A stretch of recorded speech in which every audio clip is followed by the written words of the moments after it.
வணக்கம். உங்களுக்குள்ளேயே நீங்க ஒரு போலி மாதிரி, ஒரு ஏமாற்றுக்காரர் மாதிரி எப்பவாச்சும் ஃபீல் பண்ணிருக்கீங்களா? நாம எல்லாருமே வாழ்க்கையில ஒரு கட்டத்துல அப்படிதான் உணர்ந்திருப்போம். வாங்க, இந்த ஃபீலிங் பத்தி இன்னைக்கு கொஞ்சம் விரிவா பேசுவோம். உங்ககிட்ட நேரா ஒரு கேள்வி கேக்குறேன்.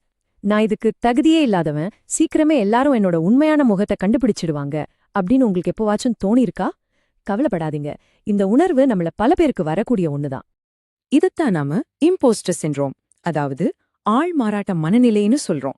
ரொம்ப சிம்பிளா சொல்லணும்னா, வெளியில பாக்குறதுக்கு ஒரு வேஷம் போட்டுக்கிட்டு, ஆனா உள்ளுக்குள்ள ஐயோ மாட்டிக்குவோமோன்னு பயந்துட்டே இருக்கிறது தான் இந்த உணர்வு. சரி, இந்த உணர்வ நாம ஒரு சூப்பரான கதை மூலமா இன்னும் நல்லா புரிஞ்சுக்கலாம். பார்னின்னு ஒரு கழுதை இருந்துச்சு. அதுக்கு திடீர்னு ஒரு புலியோட தோல் கிடைக்குது. அதுக்கப்புறம் அதோட வாழ்க்கையே தலைகீழா மாறிடுது. வாங்க அந்த கதையில என்னதான் ஆச்சுன்னு பாப்போம். முதல்ல நம்ம கதையோட முதல் பகுதிக்குள்ள போகலாம். இந்த பார்னி கழுதை ஏன் சந்தோஷமாவே இல்ல? அதோட மனசுக்குள்ள அப்படி என்னதான் போராட்டம் நடந்துட்டு இருந்துச்சுன்னு தெரிஞ்சுக்கலாம் வாங்க. பாருங்க, வெளியில இருந்து பாக்குறவங்களுக்கெல்லாம் ஃபார்னியோ ஒரு பயங்கர உழைப்பாளி, ரொம்ப வலிமையான ஒரு கழுதை. ஆனா ஃபார்னியோட மனசுக்குள்ள ஒரு பெரிய போராட்டமே நடந்துட்டு இருந்துச்சு. நம்மள யாருமே மதிக்க மாட்டேங்கிறாங்க, நம்ம வெறும் சும தூக்குற ஒரு மிருகம் தான் நினைச்சு ரொம்பவே நொந்து போயிருந்துச்சு. அதனாலேயே அதுக்கு குதிரைகள், சிங்கங்கள் மேலெல்லாம் பயங்கர பொறாமை. அப்படி ஒரு நாள் காட்டுல சோகமா நடந்து போயிட்டு இருக்கும்போது பார்னியோட கண்ணுல ஒரு விஷயம் படுது. என்னன்னு பார்த்தா, அங்கே ஒரு வேட்டைக்காரன் போட்டுட்டு போன புலியோட தோலு. ஆடா, அத பார்த்ததும் பார்னியோட மனசுல ஒரு மின்னல் வெட்டின மாதிரி ஒரு ஐடியா வருது. அது உடனே மனசுக்குள்ள நினைச்சுக்குது, இத மட்டும் நான் போட்டுக்கிட்டேன்னா எல்லாரும் என்னை ஒரு புலின்னு நினைப்பாங்க, அப்போ எனக்கு மரியாதை கிடைக்கும். பாருங்க, அந்த சின்ன ஆசை, மத்தவங்க நம்மள மதிக்கணுங்கிற அந்த ஒரே ஒரு ஆசைதான் அதோட வாழ்க்கைய புரட்டி போட போகுது. இப்போ கதையோட அடுத்த கட்டத்துக்கு வந்தாச்சு. பார்னி போட்ட அந்த புலி வேஷம் அதுக்கு உடனே ஒரு பெரிய வெற்றியை கொடுக்குது. ஆனா அது நிஜமான வெற்றியா இல்ல வெறும் மாயையா? வாங்க பாக்கலாம். அந்த புலித்தோலை போட்டுக்கிட்டு பார்னி கிராமத்தில் உள்ள என்னமா கெத்தா நடந்து வருது. அத பார்த்ததும் நாயெல்லாம் குயின்னு கத்திக்கிட்டு ஓட்டம் பிடிக்குது. விவசாயிக கையில இருந்த கூடையெல்லாம் அப்படியே போட்டுட்டு தலைதெறிக்க ஓடுறாங்க. அவங்க விட்டுட்டு போன அந்த ஃப்ரெஷ்ஷான காய்கறிகளை எல்லாம் பார்னி எவ்வளவு ஆனந்தமா சாப்பிடுது பாருங்க. இங்கேதான் அசல் கதையே ஆரம்பிக்குது. ஃபார்னி தன்னைத்தானே ஏமாத்திக்க ஆரம்பிக்குது. அது மனசுக்குள்ள ரொம்ப ஆழமா சொல்லிக்குது, நானியுமே ஒரு கழுதை கிடையாது, நான் தான் புலி. அந்த பொய்ய அதுவே முழுசா நம்பவும் ஆரம்பிச்சிடுது. ஒரு நிமிஷம் நாமளும் யோசிச்சு பாப்போமா? இந்த பார்னியோட புலித்தோல் மாதிரி நம்ம வாழ்க்கையில நாமளும் எதையாவது ஒரு வேஷமா போட்டிருக்கோமா? ரொம்ப காஸ்ட்லியான ட்ரெஸ், புரியாத பெரிய பெரிய வார்த்தைகள்னு மத்தவங்க நம்மள மதிக்கணுங்கிறதுக்காக நாமளும் இந்த மாதிரி ஏதாவது செஞ்சிருக்கோமா? கதை இப்போ ஒரு முக்கியமான கட்டத்துக்கு, அதாவது கிளைமேக்ஸ் நோக்கி போகுது. ஃபானி போட்ட வேஷம் ரொம்ப நாளைக்கு நிக்கல. அதோட உண்மையான குணம் எப்படி எப்போ வெளியே வருதுன்னு பாருங்க. ஒரு நாள் ராத்திரி அந்த கருவத்தோட உச்சியில இருந்த பார்னி ஒரு குன்று மேல ஏறி நின்னுச்சு. நான் எவ்ளோ பெரிய புலின்னு இந்த ஊருக்கே காட்டணும்னு நினைச்சு ஒரு புலி மாதிரியே கர்ஜிக்க முயற்சி பண்ணுச்சு. ஆனா ஆனா என்ன ஆச்சு தெரியுமா?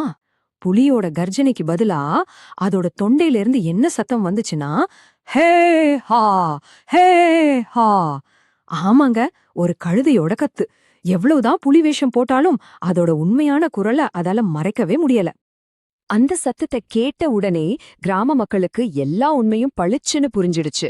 அட, இது புலி இல்ல கழுதைதான் தெரிஞ்சதும் வீட்டுக்குள்ள பயந்து ஒளிஞ்சிட்டு இருந்தவங்கெல்லாம் வெளியே வந்து விழுந்து விழுந்து சிரிக்க ஆரம்பிச்சிட்டாங்க. கொஞ்ச நேரத்துக்கு முன்னாடி இருந்த பயம் ஒரே நிமிஷத்துல சிரிப்பா மாறிடுச்சு. இந்த நேரத்துல பாணி ஒரு உணர்வை சந்திக்குது. அதுக்கு பேர்தான் அவமானம். அதாவது மத்தவங்க முன்னாடி தன் மரியாதையை இழந்து தலை குனிஞ்சு நிக்கிற ஒரு மோசமான நிலைமை. இப்போ நாம கதையோட முடிவுக்கு, அதோட நீதிக்கு வர்றோம். இந்த சம்பவத்திலிருந்து பார்னி கத்துக்கிட்ட பாடம் என்ன? நாம கத்துக்க வேண்டிய விஷயம் என்ன? வாங்க பார்க்கலாம். இந்த அவமானத்தை தாங்கிக்க முடியாம பார்னி காட்டுக்குள்ள ஓடிப்போது. அங்க இது நடந்த எல்லாத்தையும் ஓரமா நின்னு பாத்துக்கிட்டே இருந்த ஒரு புத்திசாலி நரிய சந்திக்குது. அந்த நரி ரொம்ப பொறுமையா பார்னி கிட்ட விளக்குது. பார்னி, ஒரு நிமிஷம் யோசிச்சு பாரு. புலி வேஷத்துல இருந்த உன்னை பார்த்து மக்கள் பயந்தாங்களே தவிர மதிக்கல. ஆனா நீயா ஒரு கழுதையா இருந்தப்போ உன்னோட கடின உழைப்புக்காக அந்த விவசாயி உன்னை எவ்ளோ மதிச்சார். அந்த சின்ன பசங்க உன் மேல எவ்ளோ பாசமா இருந்தாங்க. அதுதான் பார்னி உண்மையான மரியாதை அப்படின்னு அழகா எடுத்து சொல்லுது. அந்த நரி சொன்ன இந்த வார்த்தைகள் தான் இந்த கதையோட மையக் கருத்து. பயம்ங்கிறது வேற, மரியாதைங்கிறது வேற.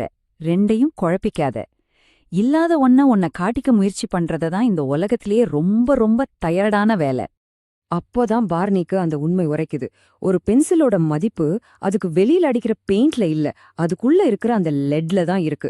அதே மாதிரி நம்மளோட உண்மையான மதிப்பும் நம்ம வெளி தோற்றத்துல இல்ல, நமக்குள்ள தான் இருக்கு. அப்போ இந்த இம்போஸ்டர் சிண்ட்ரோம், இந்த ஆள்மாறாட்ட மனநிலையிலிருந்து வெளியே வர்றதுக்கு என்னதான் வழி? ஒரே ஒரு வழிதான் இருக்கு, அதுதான் நம்பகத்தன்மை. அதாவது நாமலா உண்மையா எந்த வேஷமும் போடாம இருக்கிறது. அப்படி இருந்தா மட்டும்தான் மத்தவங்க கிட்ட இருந்து நமக்கு உண்மையான மரியாதை கிடைக்கும். ஆஹா, நாம எல்லாரும் கத்துக்க வேண்டிய முக்கியமான பாடம் இதுதான். உண்மையான பலம்ங்கிறது ஃபானி போட்ட புலித்தோல் மாதிரி போலியான வேஷங்கள்ல இல்ல. அது நமக்கு நம்ம மேலேயே இருக்கிற தன்னம்பிக்கையிலையும் நம்ம கிட்ட இருக்கிற தனித்துவமான குணங்களை நாமளே விரும்பி ஏத்துக்கிறதுலயும் தான் இருக்கு. சரி, கடைசியா உங்ககிட்ட ஒரு கேள்வி. நீங்க உங்க வாழ்க்கையில இது மாதிரி என்ன புலித்தோலை போட்டுக்கிட்டு இருக்கீங்கன்னு நினைக்கிறீங்க? அந்த போலி வேஷத்துக்கு பின்னாடி நீங்க மறைச்சு வச்சிருக்கிற உங்க உண்மையான தனித்துவமான வலிமை என்ன? கொஞ்சம் யோசிச்சு பாருங்க.